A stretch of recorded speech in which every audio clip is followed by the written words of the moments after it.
are from Daytona Beach. Wow, it's far more than I expected. That's about 7 people. Carl didn't raise his hand. Commissioner Lentz. Thanks, first of all, for having me. And I say that because I graduated from Mainland High School, when he referred to it as Maitland High School. And that's no offense to him, but that's the way that many people pronounce it.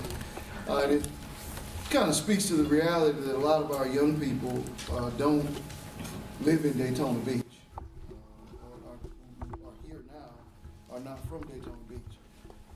And one of the great challenges that we have is to create an environment where you guys want to stay here, and where you believe in the city, and you want to make an investment in the city.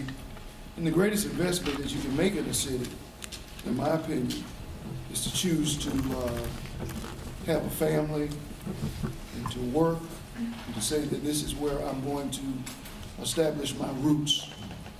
And so I thank you all for having me, and I think that you all, as the YPG, are a great asset to not only the city but the entire county of Volusia.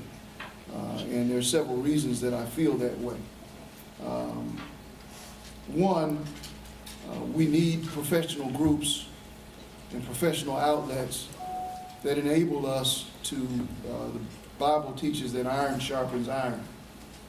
And you have to have other like-minded folks who are ambitious, focused, and driven to work with, to help you to refine where it is that you want to go, and to serve as a resource.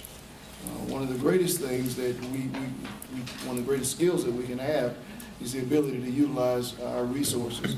It's probably the reason that I entered public life. This is my real innate desire to help other people.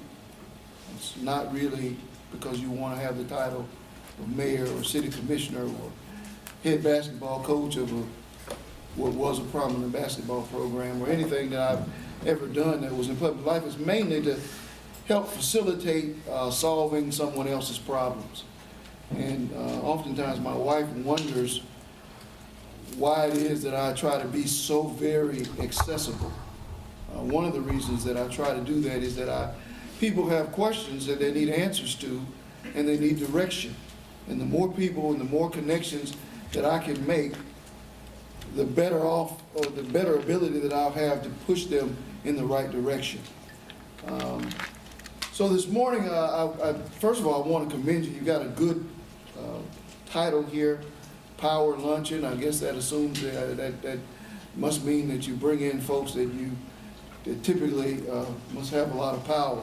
Never thought of myself as having a lot of power, but the concept of power, if you all don't mind, I'm going to be somewhat relaxed.